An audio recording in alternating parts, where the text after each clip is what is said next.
Hello दोस्तों, मैं रवि कुमार आप सबका स्वागत करता हूं आज एक नई वीडियो में, जिसमें हम लोग कवर करेंगे प्रश्नावली 1.1 का आगे बचे हुए सवालों को। आप चैनल को सब्सक्राइब कीजिए और सब्सक्राइब करके बेल आइकन का बटन भी दबाइए और दोस्तों के साथ शेयर कीजिए। आप लोग वीडियो तो देखते हैं लेकिन सब्सक्राइब नहीं करते हैं। सब्सक्राइब करेंगे तभी हम लोगों को मोटिवेशन मिलेगा आगे और अच्छा करने के लिए। तो चलिए शुरू करते हैं। जैसा कि आप लोग प्रश्न देख रहे हैं कि लिखा है, अभाज्य गुणनखंडन विधि द्वारा निम्नलिखित पूर्णांकों के एचसीएफ और एलसीएम ज्ञात कीजिए।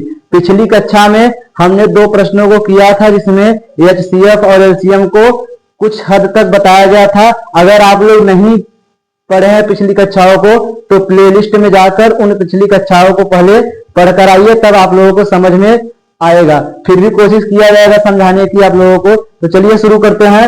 जैसा कि लिखा है कि अभाज्य गुणनखंडन विधि द्वारा निम्नलिखित पूर्णांकों के एचसीएफ और एलसीएम ज्ञात कीजिए। तो पहला सवाल है हमारे पास 12, 15 और 21 का। तो पहले 12 का, फिर 15 का और उसके बाद 21 का क्रम से हम लोग गुणनखंड करेंगे। गुणनखंड सबको करना आता है। 12 का गुणनखंड किया जाए तो आएगा 12 के इकाई का अंक 2 है, और जब इकाई का अंक 2 रहे तो 2 से पूरी तरह से विभाजित होगा। तो 2 छक्का 12, फिर 2 तिहाई 6, 3 एक्का 3। जल्दी जल्दी करेंगे क्योंकि आज प्रश्नावली को समाप्त कर दिया जाएगा, इसलिए ध्यान से करेंगे। 12 का खंड आएगा 2 गुणे 2 गुणे 3। यानी अगर व्यवस्थित रूप में लिखना है, घात के रूप में लिखना है दोस्तों, तो लिख सकते हैं 2 की पावर 2 और इंटू 3 की पावर 1 या 3। अगला ये रफ का काम है। रफ को हम लोग साइड करते हैं। 15 का जब खंड करेंगे तो 15 का इकाई का अंक दोस्तों है 5, और 5 हमारा 2 से विभाजित नहीं होता। जब 2 से नहीं विभाजित होगा तो आगे चेक करेंगे। आगे 3 से चेक करने के लिए देखा जाता है कि क्या संख्याओं के अंकों का योग 3 से विभाजित हो रहा है। संख्याओं के अंकों को जब जोड़ेंगे तो 5 और 1 6 है, जो कि 3 से पूरी तरह से विभाजित होता है। अतः यह संख्या भी पूरी तरह से 3 से विभाजित होगी। तो 3 से विभाजित करने पर 3 5 15 और 5 हमारा होता है अभाज्य संख्या, एक बार आएगी। तो 15 का जो खंड आएगा वो आएगा 3 गुणे 5। इसी प्रकार जब 21 का खंड करेंगे हम लोग तो 21 का खंड करने पर क्या आएगा दोस्तों, 21 3 से कटेगा, 3 7 21 और 7 हमारी होती है अभाज्य संख्या। यानी 21 का खंड करने पर आएगा 3 गुणे 7। अब ये तो हो गया अभाज्य गुणनखंड। अब अभाज्य गुणनखंड करने के बाद दोस्तों हम लोग निकालेंगे एचसीएफ। तो एचसीएफ निकालने का तरीका सभी बच्चों को बता दिया गया है, सबको अच्छी तरह से मालूम होगा कि एचसीएफ का मतलब होता है जो सभी संख्याओं के गुणनखंडों में उभयनिष्ठ हो, जो सभी के गुणनखंड में पूरी तरह से उभयनिष्ठ होता है, पाया जाता है, एचसीएफ होता है। तो देखने पर हमें यह पता चलता है इसके खंड में 2 था लेकिन इन दोनों के खंड में 2 नहीं पाया जाता, इसलिए 2 को तो हम लोग नहीं लेंगे। आगे बढ़ेंगे तो इसके खंड में 3 है, इसके भी खंड में 3 है बच्चों, और 21 के खंड में भी 3 है, और तीनों में जो कॉमन मिल जाए वही हमारा एचसीएफ होता है। आगे और देखने पर यह पता चलता है कि और कोई तो कॉमन नहीं है। जब नहीं कॉमन है तो छोड़ते हुए चलेंगे, यही हमारा हो जाएगा एचसीएफ। आगे एलसीएम की बात कर रहा है तो एलसीएम को निकालने के लिए बताया गया है कि घातों में जो सबसे बड़ी घात होती है वही एलसीएम होता है, और इसके साथ साथ छोड़ना किसी को नहीं है, सबको साथ में लेकर चलना है। तो यहाँ देखेंगे 2 की पावर 2 है और लोगों के पास 2 नहीं है, फिर भी बताया गया कि एलसीएम को छोड़ना नहीं है, तो 2 की पावर 2 को लिख दिया जाएगा। 3 सभी में उभयनिष्ठ था तो 3 को हम लोग एज इट इज लिख देंगे। उसके बाद 5 छूट रहा था तो 5 को भी लिख देंगे प्यारे बच्चों, और 7 छूट रहा था तो 7 को भी लेते हुए साथ में चलेंगे। अब इनका जब विस्तार करेंगे तो 2 को 2 बार लिखना है, और 3 को 5 के साथ और 7 के साथ लिखते हुए इनका मल्टीप्लिकेशन करना है। मल्टीप्लिकेशन करने पर क्या आता है, 2 का गुणा जब 2 में करेंगे तो प्यारे बच्चे 4 आएगा, 4 का गुणा जब 3 में करेंगे तो 12, 12 पंचे 60, और 60 का गुणा जब 7 में करेंगे तो प्यारे बच्चों आएगा 420। यानी एचसीएफ का तात्पर्य है कि 3 वह बड़ी से बड़ी संख्या है जो 12 को 15 को और 21 को पूरी तरह से विभाजित करेगी, और 420 हमारी वह छोटी सी छोटी संख्या है जो 12 से, 15 से और 21 से मेरे प्यारे भाइयों पूरी तरह से विभाजित हो जाती है। इसी प्रकार आगे के सवाल भी जो है होगा, तो आगे के सवाल को देखते हैं हम लोग। पहला सवाल हमारा यहीं पर समाप्त होता है, ये हमारा एचसीएफ हो जाएगा, ये हमारा एलसीएम हो जाएगा। आगे बढ़ते हुए चलते हैं, हम अगला निकालेंगे 17, 23 और 29 का। जब 17 का खंड करेंगे प्यारे बच्चों, तो 17 को बताया गया है कि पहले ही क्लास में जब पहली क्लास लिया जा रहा था, यानी इस प्लेलिस्ट का लेक्चर नंबर 1, उसमें बताया गया था कि 17 जो होता है वह अभाज्य संख्या होती है, इसका कोई भाज्य नहीं होता, इसलिए 17 का सिर्फ खंड होगा 17। 23 को भी बताया गया था कि 23 भी बच्चों अभाज्य संख्या होती है, 23 का कोई खंड नहीं होता, तो 23 का भी 23 हो जाएगा। 29 भी अभाज्य संख्या ही होती है प्यारे बच्चों, तो इनका कोई खंड नहीं होगा। तो दिमाग में उठेगा क्या इसका एचसीएफ क्या होगा, जब तीनों में कुछ कॉमन ही नहीं है। फिर भी अगली क्लास में बताया गया था बच्चों कि जिसमें कुछ नहीं कॉमन होता उसमें एक कॉमन होता है, यानी सभी में एक का गुणा कर दिया जाए फिर भी कोई फर्क नहीं पड़ता, इसलिए एचसीएफ इसका 1 हो जाएगा बच्चों। लेकिन एलसीएम के लिए आप सभी को गुणा करना पड़ेगा। 17 का गुणा 23 में करेंगे, 23 का गुणा 29 में करेंगे, तो चलिए चेक करके देखते हैं कितना आता है। 17 का गुणा जब 23 में करेंगे तो 3 सत्ते 21 हो जाएगा, हासिल लगेगा 2, 3 एक्का 3 और 2 5 हो जाएगा, और जब 17 का गुणा 2 में करेंगे तो 34 आ जाएगा, यानी 1, 5 और 4 9 और 3 191 हमारा आएगा 17 का 23 में गुणा करने पर। उसके बाद और आगे बढ़ते हैं, 29 का गुणा करते हैं तो 9 का 9 9 9 81 हासिल लगेगा 8, 9 3 27 27 और 8 होता है प्यारे बच्चों 35। आगे 2 का गुणा में करेंगे 2, 2 गुणा 9 में करेंगे तो 18, 2 3 6 और 1 हासिल 7 होता है, यानी 9 2 1 3 8 5 13 7 3 10 1 11, यानी एलसीएम जो आएगा प्यारे बच्चों आएगा 11,339। थोड़ा सा लेंदी था लेकिन क्या करना है, गुणा तो करना पड़ेगा ही, लेंदी भले हो। तो यह है दूसरे सवाल का प्रॉपर ढंग से तरीका, यानी प्रॉपर तरीके से हल। एक बार फिर से समझेंगे, इसका कोई गुणनखंड नहीं था, यानी अभाज्य संख्या है। अगर अभाज्य संख्याओं का एचसीएफ आप लोगों से पूछा जाएगा, तो अगर यह सवाल एमसीक्यू में आ जाएगा और आप लोगों से पूछ लेगा कि बताइए 17, 23 और 29 का एचसीएफ, तो गुणनखंड कहने मत बैठ जाना बच्चों, क्योंकि 17, 23 और 29 पहले लेक्चर में पढ़ाया गया था कि तीनों ही अभाज्य संख्या होती है, इसलिए इनका एचसीएफ 1 हो जाता है। एलसीएम के लिए तीनों संख्याओं का गुणनफल ही एलसीएम होता है, यानी यह होता है शॉर्टकट मेथड। यानी अगर अभाज्य संख्याओं का एचसीएफ आपसे पूछा जाएगा तो अभाज्य संख्याओं का एचसीएफ होता है 1, और अगर अभाज्य संख्याओं का एलसीएम पूछा जाएगा बच्चों, तो अभाज्य संख्याओं का एलसीएम निकालने के लिए उन संख्याओं का गुणनफल ही एलसीएम कहलाता है। तो आप लोगों को दिमाग में इतना बात सेट कर लेना है कि अगर अभाज्य संख्या का एचसीएफ पूछा जाएगा तो 1 बताना है, और अगर एलसीएम पूछा जाएगा तो तुरंत उन संख्याओं का गुणा कर देना है, जो गुणनफल मिलकर आएगा वही गुणनफल उन संख्याओं का एलसीएम हो जाता है। प्यारे बच्चों अगले सवाल पे बढ़ते हैं। तो अगला सवाल हमारा है कि 8, 9 और 25 का एचसीएफ और एलसीएम ज्ञात कीजिए। तो चलिए शुरू करते हैं अगला सवाल। पहले 8 का खंड करेंगे, फिर 9 का खंड करेंगे, फिर 25 का। 8 का खंड इतना आसान है कि आप सब लोगों को पता होगा कि 8 होता है 2 का क्यूब यानी घर। 2 को 3 बार लिखने पर 8 हमारा आ जाता है। उसी प्रकार 9 हमारा होता है 3 का स्क्वायर, और 25 बच्चों होता है 5 का स्क्वायर यानी वर्ग होता है। अब अगर एचसीएफ की बात किया जाए तो प्यारे बच्चों इसमें भी कुछ कॉमन नहीं है, लेकिन यह हमारी अभाज्य संख्या नहीं है। इस बात को आप लोग ध्यान देंगे, क्योंकि 8 का 2 से भाज्य होता है, 8 4 से भाज्य होती है, और 8 से भी भाज्य होता है। और अभाज्य संख्याएं वे संख्या होती है जिनका अधिकतम 2 गुणनखंड हो, एक तो एक होना चाहिए और एक वह संख्या खुद होनी चाहिए। तो यहां पर अब क्या लगाएंगे, तो HCF के लिए हमेशा जो मिलता है वही HCF होता है।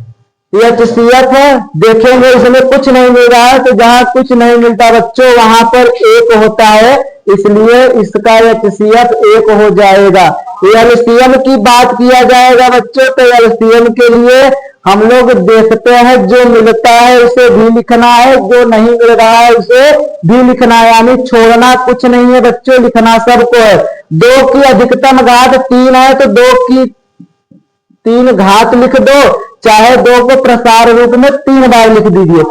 आगे 3 का घात अधिकतम 2 है तो चाहे 3 का अधिकतम घात लिख दीजिए, चाहे 3 को 2 बार लिख दीजिए बच्चों, क्योंकि अगली लाइन में आपको प्रसार करना ही पड़ेगा।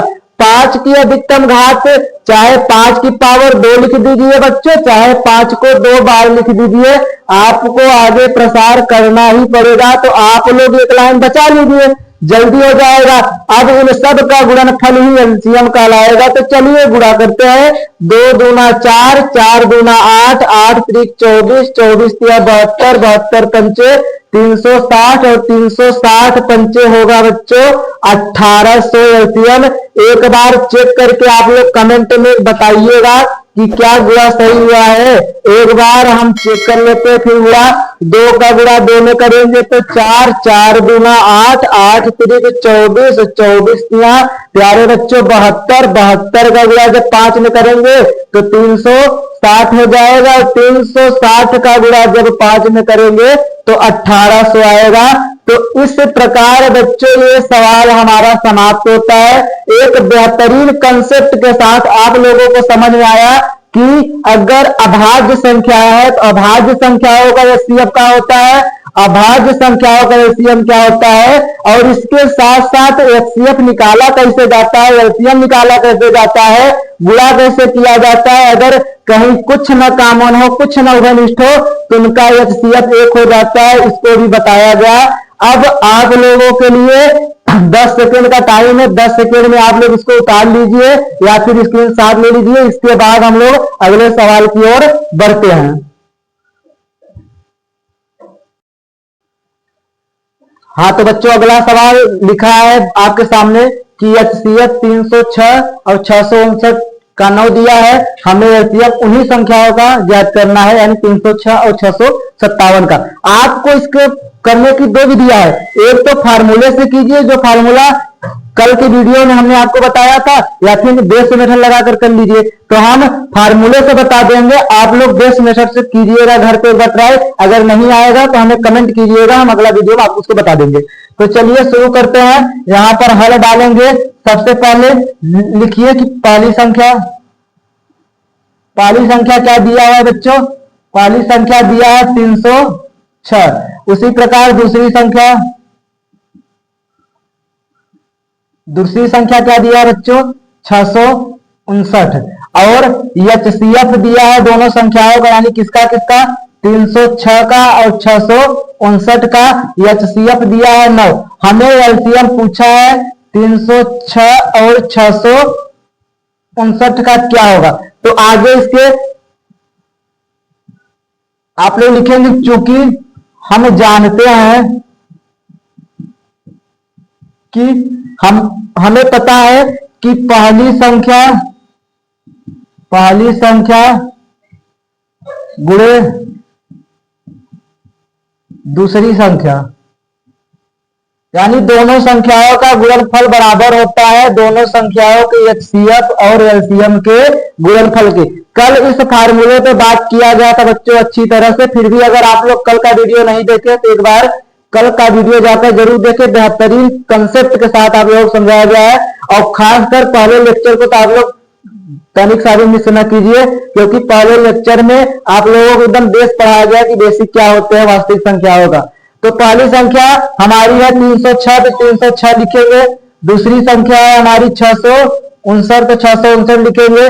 एचसीएफ हमारा 9 दिया है और एलसीएम हम लोगों को ज्ञात करना है। प्यारे बच्चों इस तरफ 9 गुणा में उस तरफ जाएगा तो भाग में हो जाएगा। तो यहाँ आगे देखेंगे 306 गुणे 659 बटा 9 बराबर एलसीएम, क्योंकि इस तरफ है 9 गुणा में और गुणा का पंचांतर बताया जाता है कि भाग होता है। फिर एक बार बता दे रहे हैं आप लोगों को, अगर बराबर के एक तरफ से दूसरी तरफ कोई संख्या जाती है इसे पंचांतर कहते हैं, और प्लस का माइनस हो जाता है, माइनस का प्लस हो जाता है, गुणा का भाग हो जाता है और भाग का प्यारे बच्चों गुणा हो जाता है। इसको अपने दिमाग में आप लोग नोट कर लेंगे या फिर अपने फेयर में कहीं कॉपी में इसको लिख लेंगे। तो अब यहाँ बात उठती है तो काटिए, 9 से कटेगा 356 अंकों का योग कर लीजिए, 6 और 3 9 है। जब 9 3 से कटता है और 9 भी 3 से कटेगा, मतलब 9 से भी कटेगा, तो काट के चेक करते हैं। 9 का 9, 9 3 27, 9 चौका 36। अब 659 में 34 गुणा कर देंगे तो वही हमारा एलसीएम हो जाएगा। तो एलसीएम बराबर 659 में गुणा करेंगे 34 का, तो 4 9 36 हासिल 3, 4 पंचे 20 और 3 23 बच्चों 2, 4 6 24 और 2 26 और 3 9 27 हासिल 2, 3 5 15 और 2 17 हासिल 1, 3 6 18 और 1 19, यानी 6 7 3 10, 7 6 13 1 14, 7 9 2 11 1 12 और 22 406, 22 406 आ रहा है हमारे लोगों का एलसीएम, यानी यही हम लोगों का क्या हो जाएगा, आंसर हो जाएगा बच्चों। यानी एलसीएम पूछा है, एक बार क्रॉस चेक कर लेते हैं क्या दोनों संख्याओं का गुणनफल एचसीएफ और एलसीएम गुणनफल के बराबर आएगा। तो चेक कर लेते हैं, रफ का काम है, आप लोग रफ में कर लीजिएगा।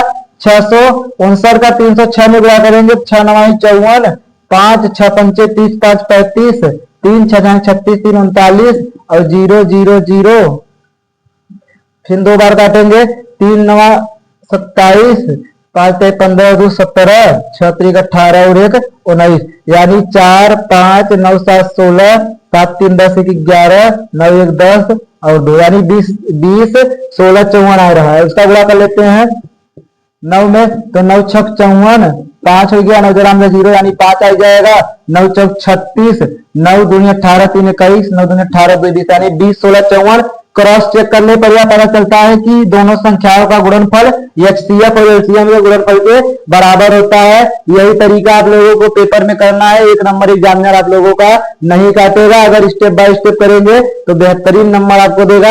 ये तो हो गया फर्स्ट मेथड। अगर सेकेंड मेथड आपको करना है तो इसका पहले आप लोग अभाज्य गुणनखंड करेंगे, इसका भी अभाज्य गुणनखंड करेंगे, ये सीएफ 9 आएगा और एलसीएम जब जो कॉमन नहीं रहेगा वही उसका एलसीएम हो जाएगा।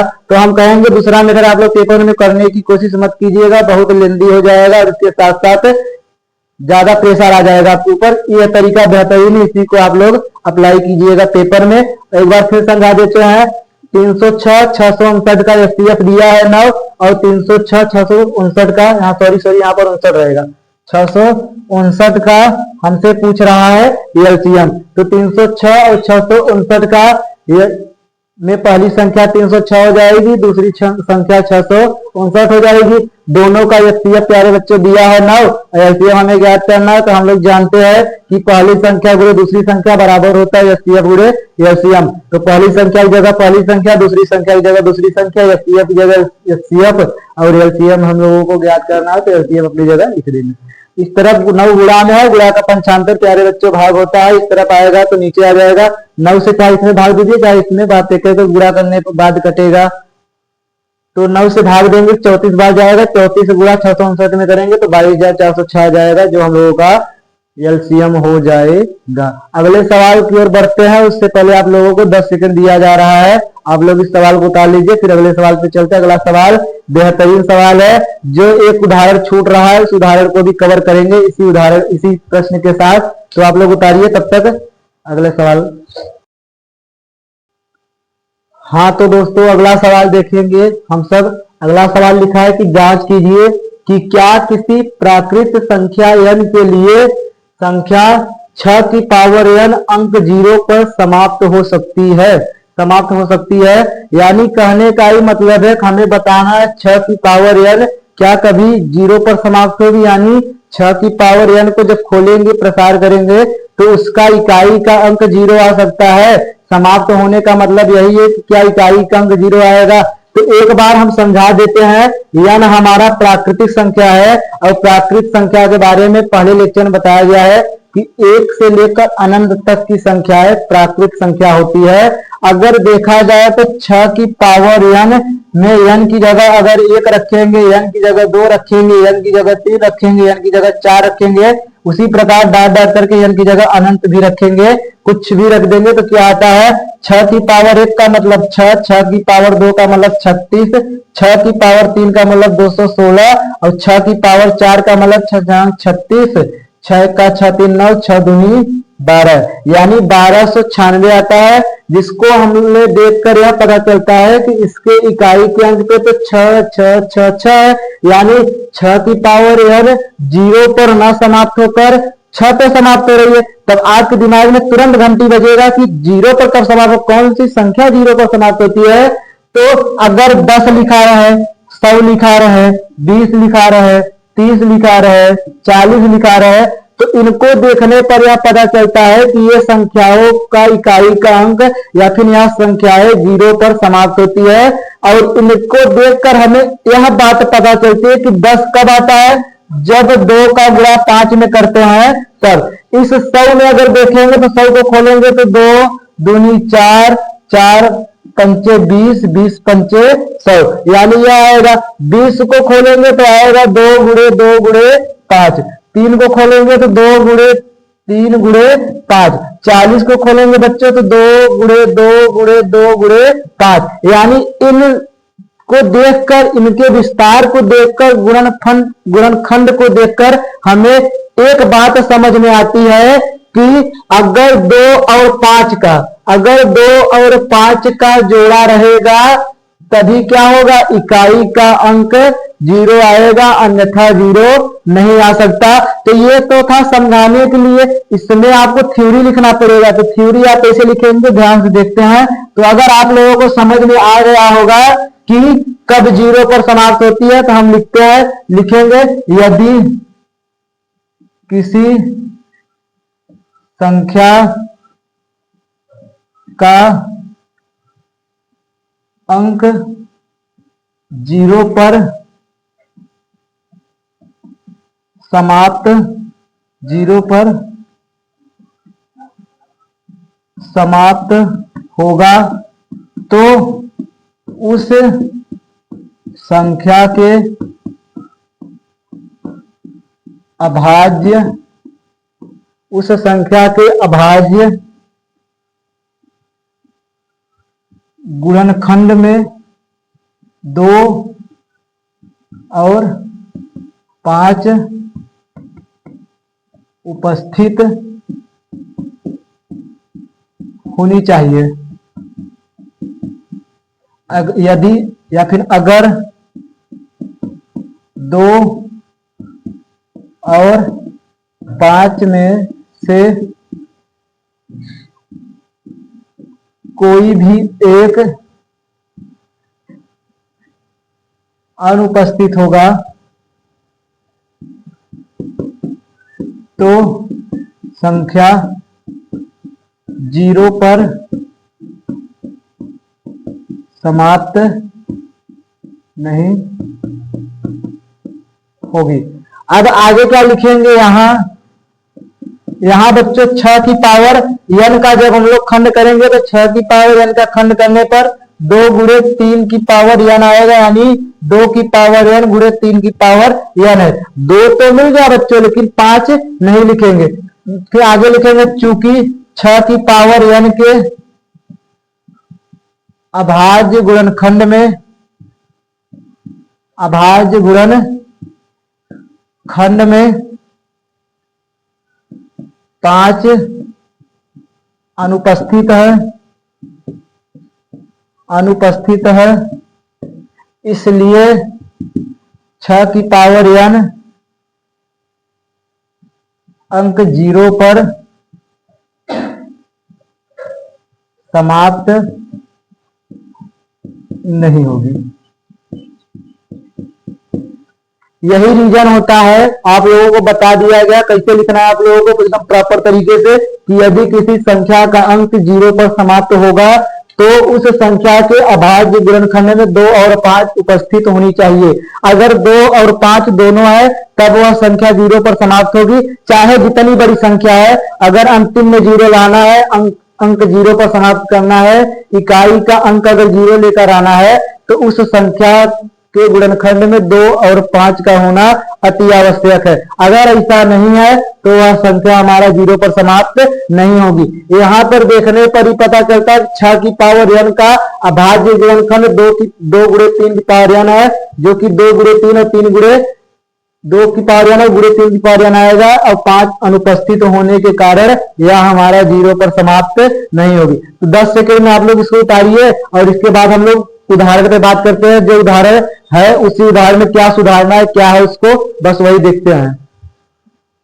हाँ तो बच्चों, अगर आप लोगों ने उतार लिया हो तो उदाहरण हम बता देते। उदाहरण का है, उदाहरण में कह रहा है कि जांच कीजिए कि क्या किसी प्राकृत संख्या n के लिए संख्या जो 6n है वहां पर होगा 4n अंक 0 पर समाप्त हो सकता है। अगर ऐसा है तो लिखना यही पूरा है, सिर्फ यहाँ पर क्या कर देना है, यहाँ पर हमें सुधार लेना है 4 की पावर n का। तो यहाँ 4 का भाज्य गुणनखंड 2 गुणे 2 आएगा, और यहाँ भी क्या आ जाएगा 2n इंटू 2n। आगे लिखेंगे चूंकि 4 की पावर n के अभाज्य गुणनखंड में 5 अनुपस्थित है, क्योंकि 5 इसमें भी नहीं पाया जा रहा है, इसलिए 4 की पावर n अंक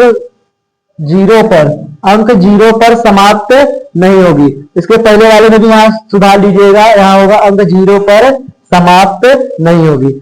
यही होता है तरीका। ये दोनों सवालों में से पेपर में आने का चांस रहता है, इसलिए आप लोग बेहतरीन तरीके से इसको समझेंगे।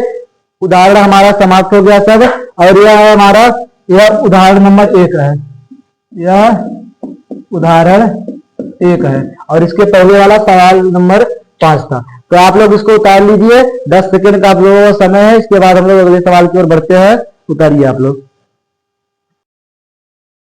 चलो बच्चों, अगला सवाल देखते हैं। 6 नंबर सवाल कह रहा है, व्याख्या कीजिए कि 7 गुणे 11 गुणे 13 प्लस 13 और 7 गुणे 6 गुणे 5 गुणे 4 गुणे 3 गुणे 2 गुणे 1 और प्लस 5 भाज्य संख्या क्यों है। यानी भाज्य संख्या है, लेकिन क्यों है हमें यह सिद्ध करना, मतलब हमें बताना है।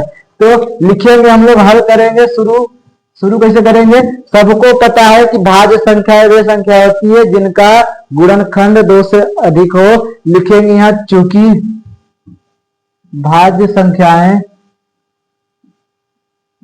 लिखो भाज्य संख्याओं का गुणनखंड 2 से अधिक होता है, अब चलिए चेक करते हैं दोनों। लिखेंगे पहले का है 7 गुणे 11 गुणे 13 और प्लस 13, और इसके साथ साथ बच्चों और क्या लिखेंगे, 7 गुणे 6 गुणे 5 गुणे 4 गुणे 3 गुणे 2 गुणे 1 प्लस 5। दोनों को साथ में लेकर चलते हैं। ये अलग एक संख्या है और ये अलग संख्या है, दोनों में 13 कॉमन है, तो 13 को निकाल लेंगे। जब 13 को निकाले तब अंदर का बचेगा 7 गुणे 11 और प्लस 1 बचेगा।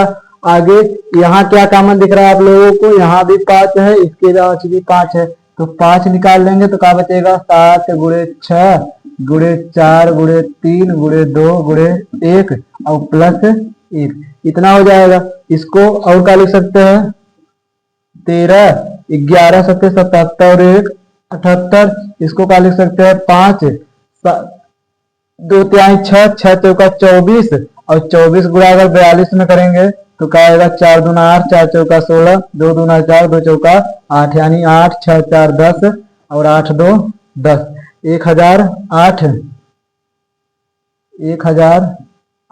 और प्लस 1, और 1008 प्लस 1 का मतलब क्या हो गया कि 5 में 1009 आ जाएगा। इसको और तरीके से कैसे लिख सकते हैं, इसको लिख सकते हैं 13 गुणे 78 को तोड़ के लिख सकते हैं कितना 6 गुणे 13। इसी प्रकार इसको भी बच्चों तोड़ के कैसे लिख सकते हैं 5 गुणे, इसको लिख सकते हैं 7 गुणे 6 गुणे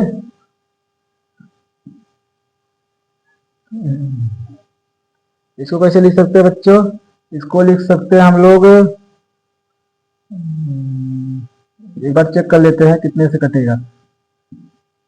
7 1 का 7, 7 चौक 28, 7 1 का 7, 7 चौक 28, 2 बच्चा नहीं कटेगा। 9 से काटेंगे तो 9 1 का 9, 1 9 1 का 9, 2 बच्चा नहीं कटेगा। 13 7 91, 11 99, 1 बच्चा नहीं कटेगा। 17 25 85, 17 से भी नहीं कटेगा। 19 25 95, 5 बचा, 19 से भी नहीं कट रहा है। कटो मिस्टेक हो गया क्या? 7 6 5 4 3 2 1 प्लस 5, अगर 5 कॉमन ले लेंगे तो क्या बचेगा? 7 6 4 3 2 1 प्लस 1, 7 6 42, 4 6 24, पूरा एक बार चेक कर लेते हैं। 7 6 42 हो जाएगा इधर, और इधर 4 3 12, 12 दूना 24, 24 दूना 48, हासिल 4, 24 चौका 96 और 4 सब 1008 हो जाएगा। और 1008 और प्लस 1000, 1009, 1009, चलिए कोई दिक्कत नहीं, इसको 1009 ही लिख देते हैं। अब ये तो हो गया हमारा विस्तार रूप में। आगे क्या लिखेंगे? आगे लिखेंगे चूंकि यहाँ संख्याओं का 2 से अधिक क्या है? 1 का है 13 और 6 और 1 हो जाएगा, तो 3 भाज्य संख्या हो गई। और तथा इसका क्या हो जाएगा? 5, यहाँ संख्याओं का 2 से अधिक है, 2 से अधिक यानी 13 6 और 1 हो जाएगा। इसका क्या हो जाएगा? 5 1009 और 1 गुणनखंड है, इसलिए यह भाज्य संख्या है। बस ये होता है तरीका लिखने का। कैसे लिखेंगे एक बार फिर समझ लेते हैं। क्या रहा है? व्याख्या कीजिए कि इतने और इतने भाज्य संख्या क्यों है। हमें बताना है कि भाज्य संख्या क्यों है। तो भाज्य संख्याओं का गुणनखंड 2 से अधिक होता है। अगर किसी संख्या का गुणनखंड कर रहे हैं और उनका खंड करने पर बच्चों अगर आ जाता है 2 से अधिक उनका गुणनखंड, तो हम लोग कह देंगे यह संख्या अभाज्य न होकर भाज्य हो गई है।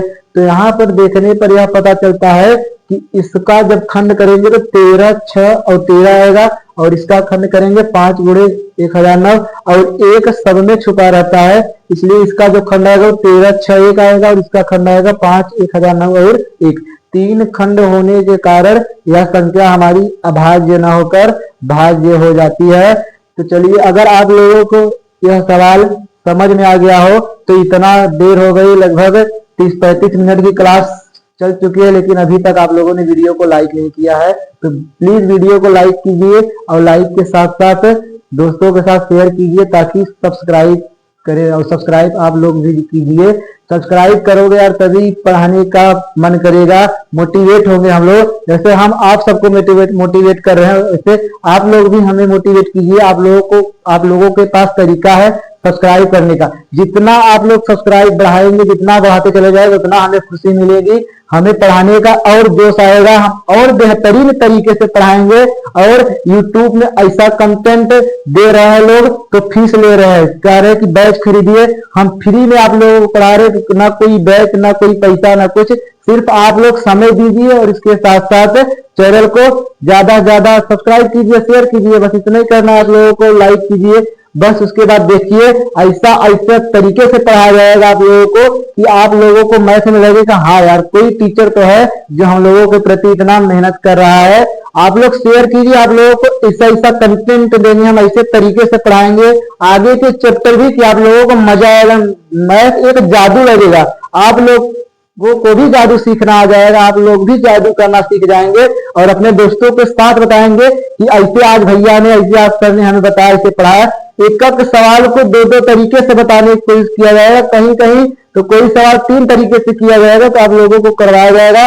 लेकिन हाँ, आप लोग कृपया करके चैनल को ज्यादा से ज्यादा शेयर कीजिए। तो चलिए, यह सवाल अगर आप लोग उतार लिए होंगे तो या फिर उतार लीजिए। इसके बाद वाला सवाल हम आप लोगों को बता रहे हैं, आज का वह आखिरी सवाल होगा। उसके बाद वाले प्रश्नावली पे कुछ देर बात करेंगे, फिर आप लोगों को छोड़ दिया जाएगा। तो उतार लीजिए आप लोग।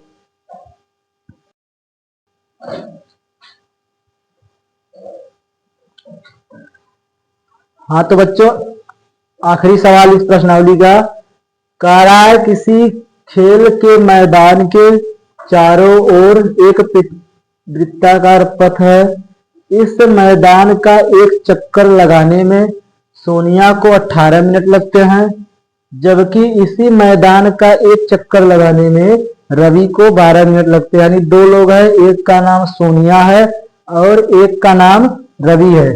सोनिया वृत्ताकार मैदान का एक चक्कर लगाने में 18 मिनट लेती है, जबकि रवि उसी मैदान को 12 मिनट में कंप्लीट कर लेता है। मान लीजिए वे दोनों एक ही स्थान और एक ही समय पर चलना प्रारंभ करके एक ही दिशा में चलते हैं, तो कितने समय बाद वे दोनों पुनः प्रारंभिक स्थान पे मिलेंगे? कितने मिनट बाद? यानी बड़ी से बड़ी संख्या तुमसे पूछ रहा है, लार्जेस्ट मतलब लोवेस्ट पूछ रहा है, वह बड़ी से बड़ी संख्या बताइए जो हो जाएगा। तो ये जानते रहो कितने समय बाद पूछ रहा है, तो 18 से तो ज्यादा समय लेगा, 12 से तो ज्यादा ही लेगा। इसका मतलब अगर मोटे मोटे तौर पे बताना हो तो 18 और 12 का हमें एलसीएम निकालना पड़ेगा, तब आंसर आ जाएगा। लेकिन ये तो हो गई जो जानता रहेगा उसके लिए। आप सब लोगों को कैसे पता चलेगा? तो चलिए, एक वृत्ताकार पथ बनाकर पहले आप लोगों को समझा दिया जाता है। मान लीजिए ये एक वृत्ताकार पथ हो गया। यहाँ पर दो लोग खड़े हैं, एक सोनिया है और एक रवि है। रवि का ई रहा 6 मिनट का चक्कर, ई रहा 12 मिनट का चक्कर। 12 मिनट में चक्कर लगा लेगा, लेकिन सोनिया बेचारी थोड़ा धीरे चलती है। वो क्या करेगी? 6 मिनट यहाँ आएगी, 6 मिनट यहाँ आएगी और फिर 6 मिनट यहाँ, 18। यानी ये जो 3 बिंदु है यह सोनिया के लिए है और ये जो 2 बिंदु है यह रवि के लिए। एक चक्कर चलेगा तो रवि 12 मिनट में यहाँ पहुंच जाएगा, एक चक्कर लगा लेगा। लेकिन सोनिया बेचारी 12 मिनट में अरे सिर्फ यहाँ पहुंची है। ये रही सोनिया पहले चक्कर में। ध्यान से समझिएगा, बहुत बेहतरीन कंसेप्ट बताने जा रहे हैं। इसका कंसेप्ट पूरे यूट्यूब पे कोई नहीं बताया होगा, इसलिए ना तो आपको स्कूल में कोई बताएगा। इसलिए ध्यान समझिएगा क्या बताना, जब चुटकी वैसे आपका आंसर आ जाएगा मौखिक। पहला चक्कर जब लगाएंगे तो रवि 12 मिनट में यहाँ पहुंच जाएगा एक चक्कर लगाकर, लेकिन सोनिया बेचारी 12 मिनट में यहाँ पहुंचेगी दूसरे बिंदु पे। फिर रवि क्या करेगा? चलेगा और फिर 12 मिनट में ही दूसरा चक्कर लगाकर यहाँ पहुंच जाएगा। लेकिन सोनिया अब इसको 6 मिनट कवर करेगी और फिर 6 मिनट यहाँ, यानी दूसरे चक्कर पे सोनिया यहाँ पहुंचेगी। अब तीसरा चक्कर जब रवि लगाएगा तो तीसरे चक्कर पे सोनिया रवि फिर घूमकर यहाँ पहुंच जाएगा, यानी तीसरा चक्कर हो जाएगा। लेकिन बेचारी जो सोनिया जब दूसरे चक्कर लगाएगी तो 6 मिनट यहाँ जाएगी और फिर 6 मिनट यहाँ, 12 मिनट का तो यहाँ मिलेगी। यानी सोनिया का 2 चक्कर होगा और रवि का 3 चक्कर होगा, तब जाकर दोनों वे लोग यहाँ मिल जाएंगे। यानी 18 मिनट का एक चक्कर सोनिया का था तो 18 गुना 36 मिनट लगेगा, और रवि का 12 मिनट का एक चक्कर था तो 12 तिहाई 36 मिनट लगेगा।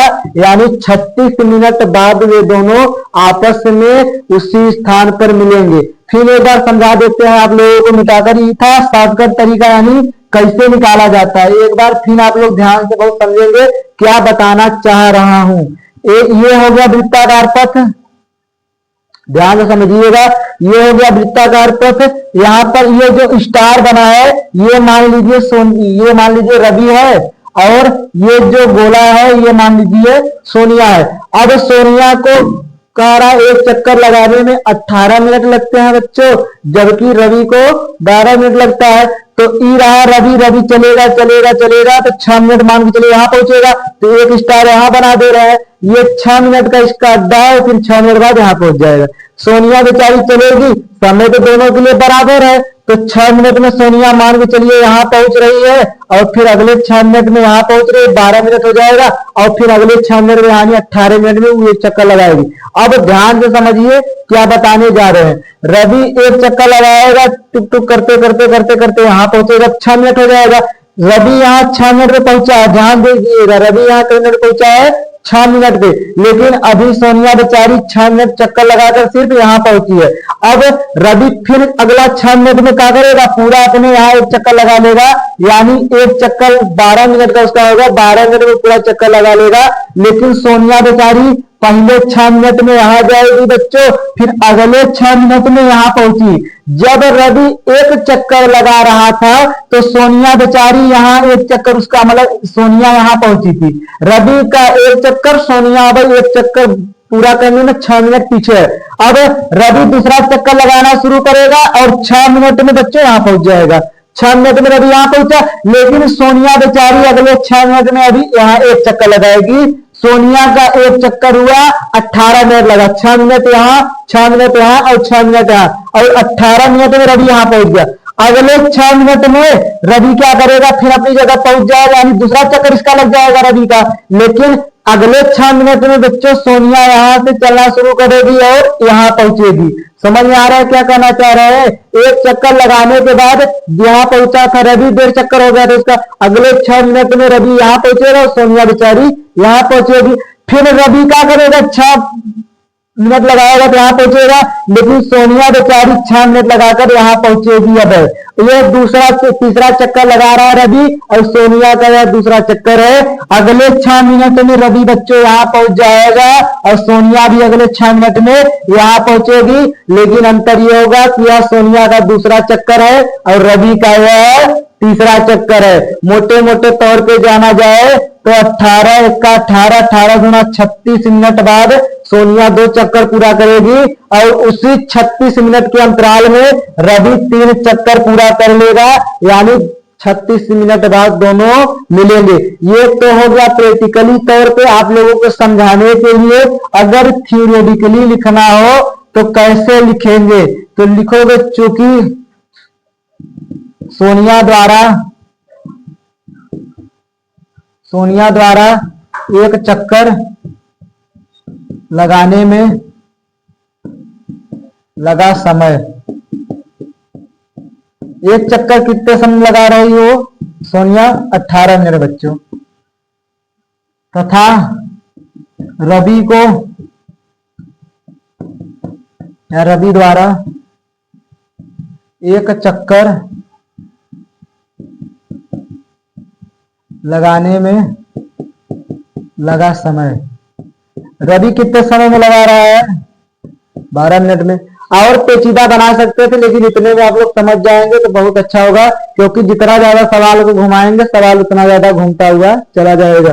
लिखेंगे चूंकि एक ही समय में, एक ही लिखा है ना, एक ही स्थान और एक ही समय पर, एक ही समय पर तथा एक ही स्थान से चलने पर दोनों के मिलने का समय, समय के लिए बच्चों हमें 18 और 12 का एलसीएम लेना होगा। जब 18 और 12 का एलसीएम लेना होगा तो यहाँ चेक करके बताते हैं। 18 का एलसीएम होगा 2 गुणे 3 गुणे 3, और 12 का एलसीएम होगा बच्चों 2 गुणे 2 गुणे 4। यानी जब एलसीएम निकाला जाएंगे इन दोनों का, एलसीएम में जो मिले वो ले लो, जो ना मिले वो ले लो। तो पहले 2 का जोड़ा मिल रहा है तो 2 ले लो, फिर देखिए 3 का जोड़ा मिल रहा है तो 3 ले लीजिए, 1 2 छूटा और 1 2 छूटा, इसको भी लिख दीजिए। 2 तिहाई 6, 6 दूना 12, 12 तिहाई 36, यानी आ जाएगा 36। तो अंतिम में लिखेंगे अतः 36 मिनट बाद सोनिया तथा रवि एक साथ एक ही स्थान पर एक ही स्थान पर मिलेंगे। क्या लिखेंगे बच्चे आप लोग लिखेंगे कि 36 मिनट बाद सोनिया तथा रवि एक साथ एक ही स्थान पर मिलेंगे। इसके पहले हमने आप लोगों को प्रैक्टिकल करके भी बताया कि कैसे एक ही जगह पर वो लोग मिलेंगे, आपको गोला बनाकर दिखाया गया। तो अगर प्रैक्टिकली आपको ना समझ में आया हो तो ये रहा थ्योरेटिकली, यानी थ्योरी कैसे लिखना है। 1 नंबर आपका एग्जामिनर काट नहीं सकता। आज के लिए प्रश्नावली समाप्त होती है। आज प्रश्नावली समाप्त हो गई। आप लोगों को बेहतरीन तरीके से प्रश्नावली को बताया गया है। आगे अगले लेक्चर में हम बात करेंगे अगले प्रश्नावली का उदाहरण लेते हुए। अगर आप लोग इसको उतार लीजिए 10 सेकंड, फिर उसके बाद थोड़ा सा उस प्रश्नावली के बारे में बात करेंगे, थोड़ा सा आप लोगों से जुड़ी हुई बात करेंगे, फिर उसके बाद इस लेक्चर को समाप्त कर दिया जाएगा। चलिए आप लोग 10 सेकंड उतारिए इसको।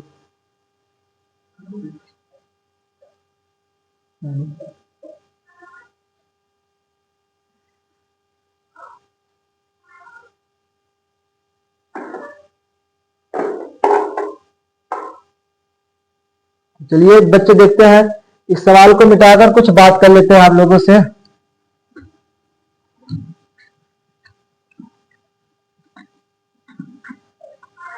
जैसा कि आप लोगों को पता है 3 लेक्चर में हमारा प्रश्नावली समाप्त हुआ विथ उदाहरण यानी एग्जाम्पल के साथ। एनसीईआरटी पढ़ा रहे हैं तो एग्जाम्पल आने का चांस रहता है। लगभग 70 से 75% एग्जामिनर एग्जाम्पल पूछता है।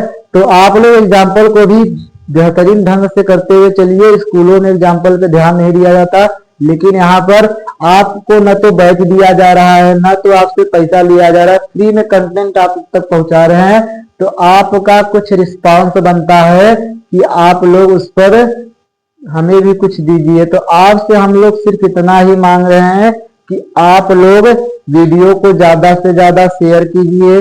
वीडियो को देख रहे हैं तो देखिए ही मत, बल्कि वीडियो को लाइक भी कीजिए और इसके साथ साथ चैनल को सब्सक्राइब करके बेल आइकन का बटन जरूर दबाइए, ताकि जो नोटिफिकेशन हो, जो क्लास हो आगे का, वो आप तक समय के साथ पहुंच जाए और आप लोग उसकी तैयारी अच्छे से कर लीजिए। अगली प्रश्नावली जहां तक हमें लग रहा है, अगर यूपी बोर्ड की बात किया जाए, कट पिट कर आप लोगों से अपरिमेय पूछेगा कि अपरिमेय सिद्ध कीजिए। अपरिमेय संख्या को सिद्ध कीजिए। जैसे करड़ी में 3, करड़ी में 3 + 2, करड़ी में 3/5, ये सब करड़ी में 2, करड़ी में 5, करड़ी में 7, करड़ी में 7 + 3, ये सब संख्या अगर दे दी जाएगी आपको और आपसे पूछेगा कि इनको बताइए कि अपरिमेय है। गणित तो यही जादू है। हमें दिख रहा है बच्चों कि करड़ी में 3 अपरिमेय संख्या होती है, करड़ी में 5 अपरिमेय संख्या होती है, लेकिन फिर भी हमें इसको सिद्ध करना पड़ेगा। तो अगली क्लास में हम इस पर बेहतरीन टॉपिक लेकर आएंगे, आप लोगों से बात किया जाएगा और सवाल को बताया जाएगा। तब तक के लिए धन्यवाद। Take care. आप लोग अपना देखिए अपने आप को और बेहतरीन ढंग से पढ़िए। धन्यवाद बच्चों।